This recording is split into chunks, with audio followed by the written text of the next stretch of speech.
Agenda reses masa sidang 2 tahun 2025 dimanfaatkan anggota DPRD Banjarmasin untuk kembali turun langsung ke daerah pemilihan masing-masing untuk menyerap aspirasi warga.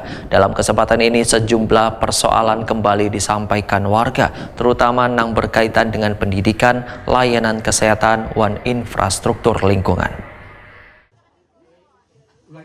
Agenda reses masa sidang 2 tahun 2025 dimanfaatkan anggota DPRD Banjarmasin untuk kembali turun langsung ke daerah pemilihan masing-masing untuk menyerap aspirasi warga. Kegiatan reses selawas 3 hari mulai 27 hingga 29 Juni 2025. Salah satu anggota DPRD Banjarmasin, Gusti Yasni Iqbal, melaksanakan kegiatan reses di Kelurahan Seberang Masjid Banjarmasin Tengah jelang tengah hari Sabtu 28 Juni 2025. Terima kasih atas kehadirannya. Semoga acara kita berjalan lancar. Puji dan syukur marilah kita panjatkan kehadirat Allah Subhanahu wa taala. Karena dengan berkat dan rahmatnya jualah pada pagi hari ini kita dapat berkumpul bersilaturahmi dalam acara. Puji dan syukur marilah kita panjatkan kehadirat Allah. Dalam kesempatan ini sejumlah persoalan kembali disampaikan warga, terutama yang berkaitan dengan pendidikan, layanan kesehatan, dan infrastruktur lingkungan. Permasalahan terkait Kartu Indonesia Pintar menjadi salah satu aspirasi yang disuarakan. Sekolah swasta seperti pondok dan swasta yang itu tidak merata seperti didapatkan oleh sekolah yang pemerintah miliki. Nah, maksudnya gitu kan? Itu jangan takutkan, mungkin itu banyak kan warga daripada Banjarmasin ini ada yang swasta, salah satunya kan di pondok. Ada pondok kan membimbing suatu dari Pancasila 1 kemarin itu kan keagamaan.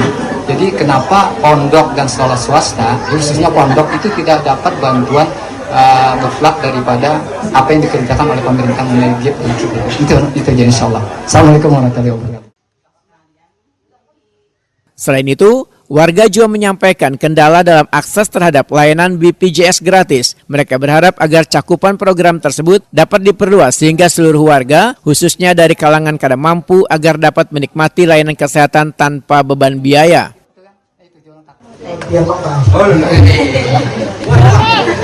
Soalnya kemarin kan kami ada usulan harus masuk dalam pokok pikiran, sudah masuk konsultan Pak. Cuman kemarin katanya ada pergeseran, cuman belum kemudian sampai kapan gitu lah pelaksanaannya. Terus pada dinas sosial tata cara pengurusan tentang BPJS gratis itu aja Pak. Terima kasih. Wassalamualaikum warahmatullahi wabarakatuh. Permasalahan lain yang turut mencuat adalah infrastruktur lingkungan, yang kayak perbaikan jalan wan drainase yang belum terrealisasi. Warga menyebutkan bahwa beberapa proyek pembangunan tertunda akibat adanya pergeseran anggaran yang terjadi beberapa waktu lalu.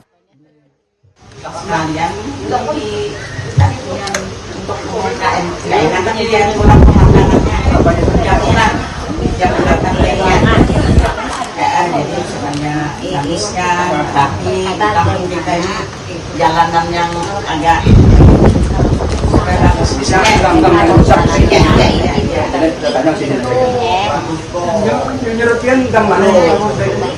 mungkin juga yang sering ya Bu ya. Nah, itu mungkin perlu kajian yang lebih lanjut juga, dan nanti ada tim teknis yang ke lapangan untuk yang untuk karena itu kan sungai besar ya. Nah itu jadi perlu kajian yang lebih lanjut lagi yang dengan biaya yang mungkin tidak sedikit juga gitu. Oke, terima kasih. Menanggapi berbagai keluhan, Gusti Yasni Iqbal menyatakan seberatan aspirasi telah dicatat dan langsung didengar oleh perwakilan dari Satuan Pekerja Perangkat Daerah yang turut hadir dalam reses ini. Ini akan memudahkan proses tindak lanjut ke depan. Politisi Partai Gerindra ini pun menyatakan aspirasi-aspirasi ini nantinya akan dibawa ke dalam rapat Dewan agar bisa masuk ke dalam pokok-pokok pikiran atau pokir DPRD. Karena kegiatan reses ini kadang hanya menjadi kewajiban formal anggota Dewan, melainkan bagian penting dari proses pembangunan yang partisipatif dan berbasis kebutuhan nyata gasan warga. Gusti Yasni Iqbal berharap melalui dialog bersama warga ini, maka segala aspirasi yang muncul dapat ditindaklanjuti secara konkret melalui perencanaan program wan penganggaran daerah. Kegiatan ini pun sekaligus menjadi penghubung antara warga dan pemerintah dalam upaya menciptakan pembangunan yang merata di kota Seribu Sungai ini.